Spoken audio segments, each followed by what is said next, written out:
एक open source UI kit है। मतलब इन शॉर्ट इस टाइम कौन सा मोबाइल यूज़ करते हो? Okay, Android. एंड्रॉयड यूज़र है और ये भाई आईओएस यूज़र है। तो अब क्या तुम दोनों अपनी ऐप शेयर कर सकते हो आपस में?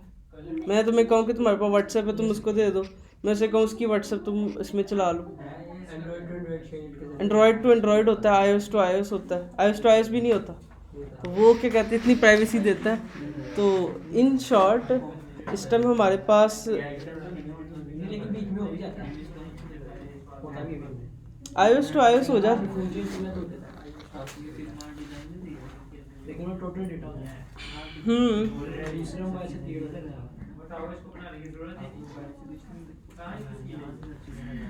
Okay okay. तो इन शॉर्ट हमारे पास टोटल 7 प्लेटफॉर्म्स होते हैं जिसके थ्रू हम फ्लटर की ऐप्स बना सकते हैं। एक होता है एंड्रॉयड, एक है आईओएस, एक है फुशिया, एक है वेबसाइट्स, मैकओएस, विंडोज़ और लिनक्स। ये मैंने बताया कि मैं जैसे एंड्रॉयड यूज़र हूँ, ये एंड्रॉयड यूज़र है, तुम आईओएस यूज़र हो। तो आईओएस एक ओएस है जो आईफोन ने बनाया हुआ है। उसका काम क्या होता है, इसका मकसद ये है ताकि वो आईफोन की ऐप्स बनाए। आईओएस के लिए हम लैंग्वेज जो यूज़ करते हैं ना, वो स्विफ्ट लैंग्वेज यूज़ करते हैं। स्विफ्ट एक लैंग्वेज है, जैसे मैंने भी एग्जांपल दिया कि जैसे हम उर्दू इंग्लिश में बात कर रहे हैं, इसी तरह से हर ओएस की एक अपनी लैंग्वेज है। स्विफ्ट एक लैंग्वेज है, ये यहाँ पे लिखते मैं दिखाता हूँ। स्विफ्ट एक लैंग्वेज है जो बनाई है आईफोन ने, स्विफ्ट लैंग्वेज को।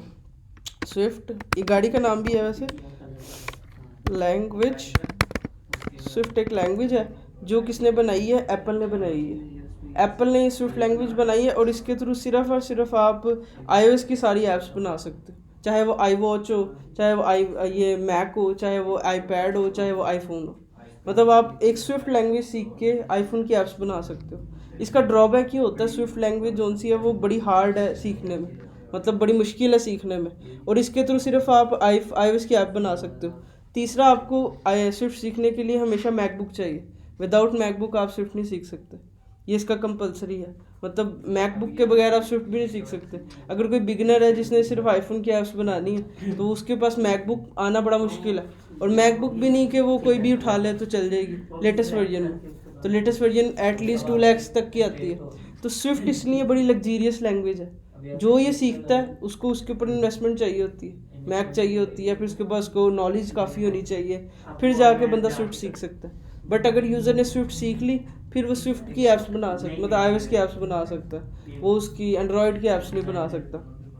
तो उसके अलावा हम एंड्रॉयड यूज़ करते हैं। एंड्रॉयड क्या है, एंड्रॉयड के थ्रू हम कोई भी ऐप्स एंड्रॉयड की बना सकते हैं। जैसे मैं एंड्रॉयड यूज़र हूँ, मैं लेट से कोई व्हाट्सएप जैसी ऐप देख रहा हूँ, तो उसके लिए एंड्रॉयड यूज़ करता है 2 लैंग्वेजेस। एक का नाम है Java and Kotlin. 2 languages Android use करता है, जावा एंड कॉटलिन। जावा और कॉटलिन दोनों के थ्रू आप एंड्रॉयड के ऐप्स बना सकते हो। ठीक है, मतलब आप या जावा सीखो या कॉटलिन सीखो तो खाली एंड्रॉयड के ऐप्स बनाओगे, और अगर आप स्विफ्ट सीखोगे तो सिर्फ आईओएस के ऐप्स बनाओगे। ये तो भी सिर्फ हमने 2 की बात की। इस तरह से ये फुशिया इसके लिए अलग लैंग्वेज है। वेबसाइट्स के लिए हम HTML CSS वगैरह सीखते हैं। इसके अलावा मैकओएस के लिए हम ये आई स्विफ्ट ही चल जाती है, और विंडोज़ के लिए हम C# सीखते हैं। लिनक्स के लिए हम क्या कहते हैं, मल्टीपल लैंग्वेजेस सीखते हैं। लिनक्स भी अपनी लैंग्वेज सीखते हैं। तो ये सारी लैंग्वेजेस सीखना कोई छोटा काम नहीं है। एक लैंग्वेज सीखने में, एक्सपर्ट बनने में टाइम लग जाता है, तो ये सारी की सारी में बहुत टाइम लगता है। तो इन शॉर्ट क्या, तो फ्लटर बेसिकली कुछ भी नहीं है। फ्लटर क्या है, गूगल ने बनाई है टेक्नोलॉजी। उसने कहा कि ठीक है, आपको हम क्या करते हैं, आपको ऑप्शंस देते हैं, आप क्या करो, इसके थ्रू क्रॉस प्लेटफॉर्म एप्लीकेशंस बनाओ। मतलब टोटल 7 प्लेटफॉर्म्स हैं। ये कौन कौन से, website, Fuchsia, Android, iOS, Linux, macOS and Windows, ये आप हमारी बनाओ, और इसके थ्रू आप क्या करो, सारे के सारे ओएस को चलाओ। ये टाइम टू टाइम, बिल्कुल, ये टाइम टू टाइम स्टेबल हो रहा है। ये अभी 100% स्टेबल सातों के ऊपर नहीं है। जैसे इसके थ्रू एंड्रॉयड ऐप स्टेबल है, आईओएस ऐप स्टेबल्स हैं, और क्या कहते हैं इसके ऊपर वेबसाइट्स अभी स्टेबल इतनी नहीं है जितनी होनी चाहिए। बाकी टाइम टू टाइम स्टेबल हो रही है, क्योंकि ये टेक्नोलॉजी ऑफिशियली रिलीज़ 2017 में हुई थी। 15 में इसको मतलब अल्फ़ा वर्जन में रिलीज़ किया था, और 17 में इसको पब्लिकली रिलीज़ कर दिया। तो अभी देखो क्या चल रहा है, 2024 आने लगा है, तो 4 और 3 मतलब तकरीबन 7 साल हुए। 7 साल में इसने बहुत ग्रूम कर लिया। इसको सपोर्ट देखो गूगल की है, इस वजह से क्या कहते हैं इसकी पॉपुलैरिटी बढ़ रही। सही, क्या समझ आई? ठीक बताया कि किस ऐप के थ्रू कौन सी ऐप बनाई जा सकती है, कौन सी लैंग्वेज। अगर लेट्स से मैं कहता हूँ कि मैं एक कोई XYZ, मेरा एक लेट्स से लैपटॉप का बिजनेस है, मैं कहता हूँ मैं इसको ऑनलाइन सेल परचेज करना चाहता हूँ। मैं कहता हूँ कि ठीक है मुझे एक ऐप चाहिए, मैं आईफोन यूज़र हूँ, ठीक है, मैं किसी बंदे को हायर करता हूँ, मैं कहता हूँ मुझे ना एक ऐप बना दो जिस पे ना मैं अपनी प्रोडक्ट सारी सेल कर सकूँ। वो कहता है ठीक है मैं आपको ना 1 लाख रुपए लूँगा और आपसे आपकी ऐप बना दूंगा। हम कहते हैं ठीक है। अब क्या होता है कि वो कहता है मैं, बट आपको, वो आपको ऐप देता है। ऐप जब आप चलाते हो तो आप आईफोन यूज़र होते हो। अब आप आईफोन यूज़र, वो कहेगा मैंने तो आपको सिर्फ एंड्रॉयड ऐप कहा था। अब फिर आप iOS के अलग बंदे हायर करोगे, iOS से अलग बनवाओगे, फिर आप उसको अलग पैसे दोगे, फिर आप कहोगे मेरी वेबसाइट तो बनी नहीं, फिर आप वेबसाइट के लिए अलग बंदा हायर करोगे। इतनी मैनेज में आप अपना काम क्या करोगे, मतलब अपना बिजनेस क्या करोगे? मतलब 3 डिफरेंट निश के बंदे हायर करके उनसे काम करवा के पैसे दे के फिर भी वो चीज़ एक जैसी नहीं हो सकती। हो सकता है आईफोन में कोई चीज़ इधर हो, एंड्रॉयड वाला इधर कर दे, सब ने स्क्रैच से चीज़ बनानी। तो ये बहुत बड़े बैरियर्स है। मतलब इसे मैनेजमेंट के लिए कोई बंदा भी रखोगे, अगर आपके पास टाइम नहीं है कि यार इसको मैनेज कर दो, मेरी ऐप बनवा दो, ये कर दो, तो एट लीस्ट अगर ये 3 लैंग्वेजेस पे कोई बनाए ना, एंड्रॉयड iOS वेब, तो तकरीबन 3 से 4 लाख का खर्चा है एस्टिमेटेड। बट अगर कोई फ्लटर डेवलपर हो जो क्या कहते हैं सिंगल कोड बेस्ड लैंग्वेज के ऊपर काम कर रहा है, तो वो तकरीबन इसके हाफ में एक कोड से 3 ऐप बना सकता है। मतलब लेट से आप उसे कहते हो मैं आपको 2 लाख चार्ज करता हूँ, आपको मैं एंड्रॉयड भी देता हूँ, iOS भी देता हूँ, वेबसाइट भी देता हूँ। एक बिजनेस माइंड से देखा जाए तो मैं खुद कहूँगा हाँ, मुझे अगर इधर फ़ायदा नज़र आ रहा है ठीक है, बस आपने उसको प्रूफ करना है कि आपने कोई काम किया, डैट्स इट। तो इन शॉर्ट ये बहुत इसका फ़ायदा हो गया। अब खाली फ्लटर नहीं है जो ये हाइब्रिड एप्लीकेशन बना रही है, फ्लटर के अलावा एक और है जो बड़ी इसकी कॉम्पिटिटर है, वो है रिएक्ट नेटिव। रिएक्ट नेटिव क्या है? रिएक्ट नेटिव के थ्रू हम क्या कर सकते हैं, सारी की सारी ऐप्स बना सकते हैं। रिएक्ट नेटिव फेसबुक की है, ठीक है, और ये इसके थ्रू भी हम मतलब ऑलमोस्ट ऐप्स बना सकते हैं, बट इसमें इतने प्लेटफॉर्म नहीं है जितने फ्लटर में है, ठीक है। मतलब ये मार्केट में बुरा कंपटीटर होता है कि आप ऐप्स तो बना रहे हो, रिएक्ट नेटिव से बना रहे हो कि फ्लटर से बना रहे हो। अगर रिएक्ट नेटिव यूज़ कर रहे हो तो फिर आपको जावास्क्रिप्ट लैंग्वेज यूज़ करनी पड़ती है, और अगर आप क्या कहते हैं फ्लटर यूज़ कर रहे हो तो आपको एक लैंग्वेज यूज़ करनी पड़ती है जिसका नाम था डार्ट, ठीक है। अभी मैंने बताया डार्ट क्या है। डार्ट एक लैंग्वेज है, जैसे हम वो गेम देखी है हमने, डार्ट गेम, ये गेम होती है। तो फ्लट मतलब ये भी गूगल ने एक लैंग्वेज बनाई है जिसका नाम उन्होंने रखा है डार्ट लैंग्वेज। फ्लटर यूज़ करती है डार्ट लैंग्वेज, जैसे एप्पल यूज़ करती है स्विफ्ट, और एंड्रॉयड यूज़ करती है कॉटलिन या फिर जावा, और फ्लटर यूज़ करती है डार्ट लैंग्वेज। तो ये बहुत इंपॉर्टेंट क्वेश्चन होते हैं इंटरव्यू में, वो कहता है कि फ्लटर क्या कोई लैंग्वेज है? नहीं, फ्लटर कोई लैंग्वेज नहीं है, फ्लटर एक फ्रेमवर्क है जो डार्ट को यूज़ करके हाइब्रिड एप्लीकेशन बना रहा है। आई आई तो मतलब इन शॉर्ट आप सिंगल कोड बेस यूज़ करके 7 प्लेटफॉर्म की एप्लीकेशंस बना सकते हो। इससे ये होगा कि क्या कहते हैं कॉस्ट बच सकती है, एफर्ट बच सकती है।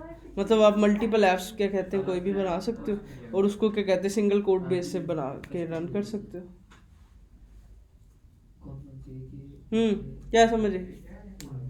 लेट्स से इमेजिन करो मैं तुमसे इंटरव्यू में पहला सवाल पूछता हूँ व्हाट इज फ्लटर, अब क्या एक्सप्रेस करोगे? नो, और क्या? ओके,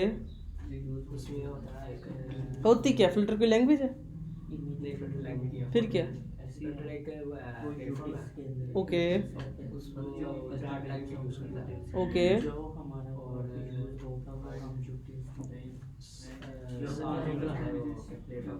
ओके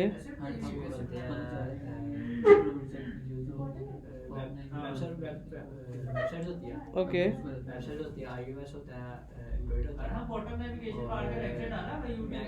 हाँ ओके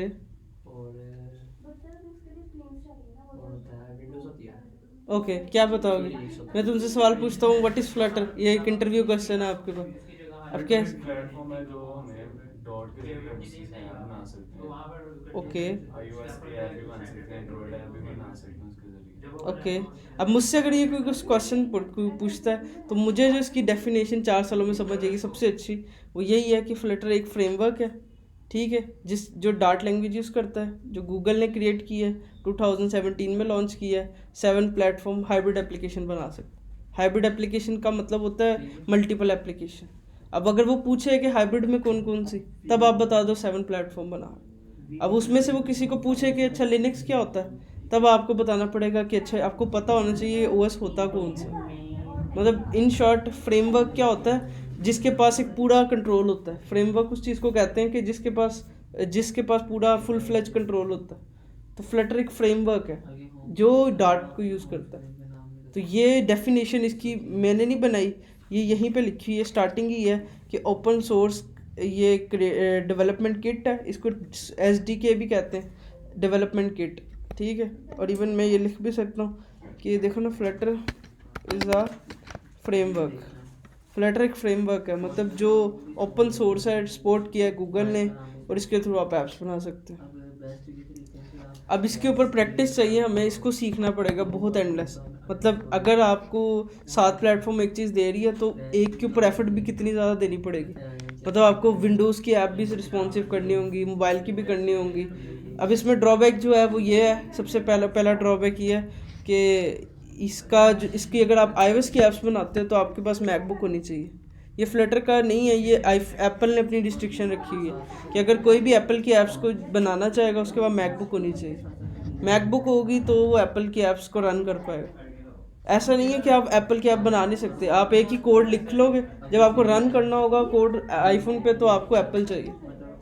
ये हो सकता है अगर आपको टेस्टिंग करनी हो, आप कल को ऐप्स बनाते हो, आप कहते हो ठीक है मैंने कोड अपना एंड्रॉयड पर रन कर लिया, अब मुझे इसको iOS पे भी रन करना है, तो मैं आपको आईफोन भी दे दूंगा, अपनी मैक भी दे दूंगा, आप उस पर रन करके चेक कर लो। मतलब आपको ये जो होगा कि मेरी ऐप मुझे iOS पे कैसी लगेगी, वो भी आपका पूरा हो जाएगा। ठीक है, मतलब इन शॉर्ट एक इसका ये ड्रॉबैक है कि iOS की ऐप्स के लिए आपको मैकबुक रिक्वायर्ड है, अदरवाइज आपके पास विंडोज सिस्टम है, आप बिल्कुल सही जाओगे।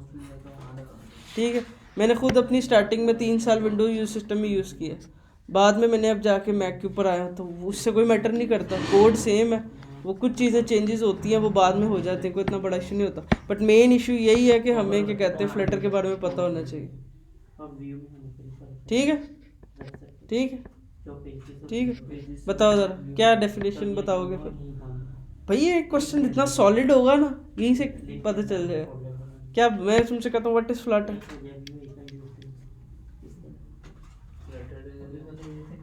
फ्रेमवर्क है यार जो यूज डॉट करता है, उसके जरिए हम 7 प्लेटफॉर्म है उसका हाइब्रिड एप्लीकेशन बना सकते हैं। ओके, तुम भी बताओ यार, कॉन्फिडेंस बड़ा मैटर करता है सर। अगर तुम गलत भी बोलोगे क्या होगा, कुछ भी नहीं होगा। देखो कल को तुम इंटरव्यू में जाते हो, वहाँ पे गलत बोलोगे ज़्यादा बुरा है, अभी से क्या है।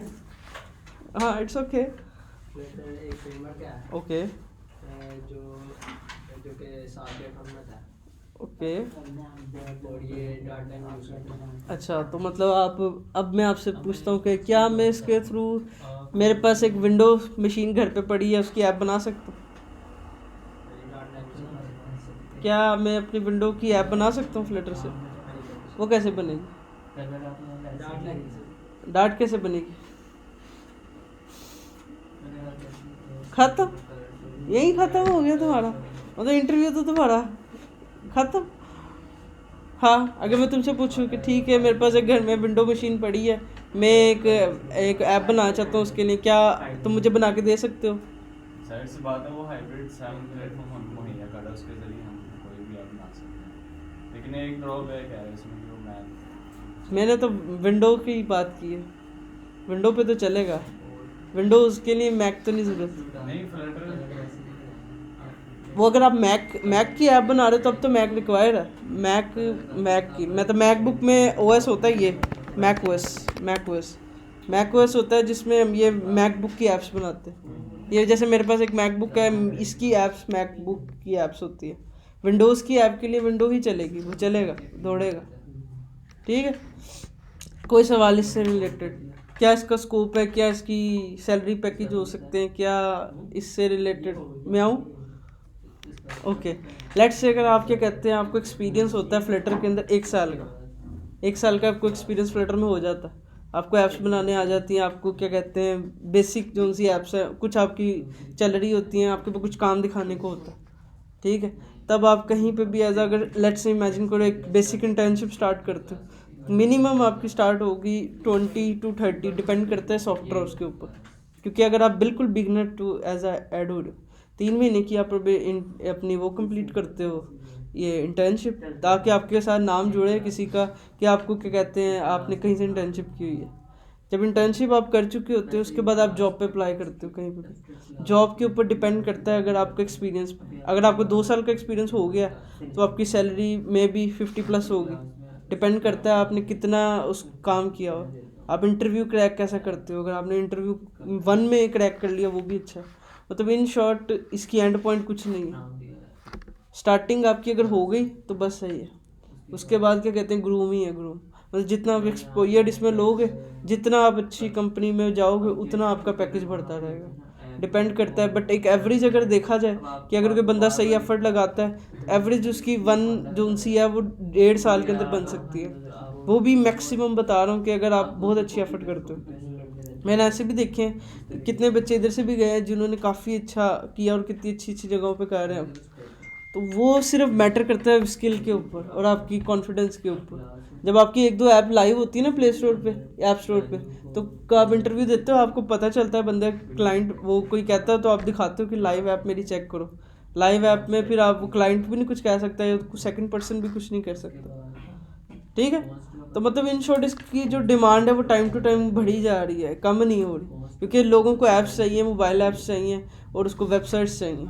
तो इधर फ्लटर का फ़ायदा ये हुआ है कि हमारे पास एक कोड के अंदर मल्टीपल, वो एक तीर से मल्टीपल निशाने लग रहे हैं। तो मतलब इतने हमारे एरिया के अंदर ही कितने बंदे होते हैं जिसको कोई वेबसाइट चाहिए, किसी को कुछ चाहिए, किसी को कुछ चाहिए। तो इन शॉर्ट अगर आपको ये चीज़ आती है तो आप उससे लोकली कितना काम ले सकते हो, इंटरनेशनली तो छोड़ो।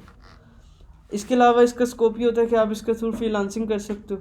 आप फ्रीलांसिंग में जा सकते हो, फ्रीलांसिंग के ऊपर आप आके मतलब मल्टीपल प्लेटफॉर्म्स हैं, वो आपको एंड पे बताएंगे कि किस किस पे आप अप्लाई कैसे कर सकते हो, कि आप किस पे कैसे गिग्स बनाओगे या क्या करोगे। वो मल्टीपल प्लेटफॉर्म्स के ऊपर कैसे अप्लाई कर सकते हो, कैसे आप फ्रीलांसिंग में एंटर हो सकते हो। ये भी बताएंगे कि जॉब पे कैसे अप्लाई करना है, मतलब जॉब पे किस तरह से अप्लाई करके आपको जॉब लेनी, वो आपकी मर्ज़ी होगी, आप किसी ने जॉब करनी या फ्रीलांसिंग करनी।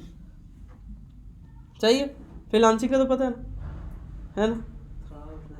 मतलब फ्रीलांसिंग कुछ भी नहीं है, आप घर बैठ के क्या कहते हैं काम करते हो किसी के लिए इंटरनेशनली। लेट्स से आपको कोई यूएस का क्लाइंट मिलता है, वो कहता है कि ना मुझे एक ऐप चाहिए ऐसी XYZ। अब आपको ऐप दिखाता है, आप कहते हो ठीक है मैं आपको ऐप बना देता हूँ। वो कहता है कितने पैसे लोगे, आप कहते हो कि मैं मंथली आपसे लेट्स से $500 लेता हूँ। तब आपकी बात से होगी। अब आप उसके लिए घर बैठ के काम कर रहे होगे पाकिस्तान में, वो आपको यूएस से पैसे सेंड कर रहा होगा, आप उसको काम दे रहे होगे, वो आपसे क्वालिटी ले रहा होगा। तो मतलब फ्रीलांसिंग ये होती है, आप किसी की गुलामी में नहीं होते, आप जॉब पे नहीं होते, आप डायरेक्टली किसी क्लाइंट से होते हो। वो आपको पैसे देता है डॉलर या किसी करेंसी में और आप उसके लिए काम करते हो। चाहिए तो एक छोटा सा रिकैप जो बड़ा ज़रूरी है कि फ्लटर जोन्स है वो कुछ भी नहीं है, एक फ्रेमवर्क है जिसके थ्रू हम हाइब्रिड एप्लीकेशन बना सकते हैं। गूगल ने क्रिएट किया है। इसका कॉम्पिटिटर जोन्स है वो रिएक्ट नेटिव है, जो सबसे ज़्यादा इसको टक्कर दे रहा है। वो इसलिए दे रहा है क्योंकि जो रिएक्ट नेटिव है 2015 में लॉन्च हो चुका था, मतलब फ्लटर से पहले लॉन्च हुआ था रिएक्ट नेटिव। तो रिएक्ट नेटिव की डिमांड फ्लटर से ज़्यादा है, बट ऐसा नहीं है कि इसकी सपोर्ट इसके साथ गूगल की है, फेसबुक की है। तो इस वजह से क्या कहते हैं इसकी डिमांड भी टाइम टू टाइम बढ़ रही है।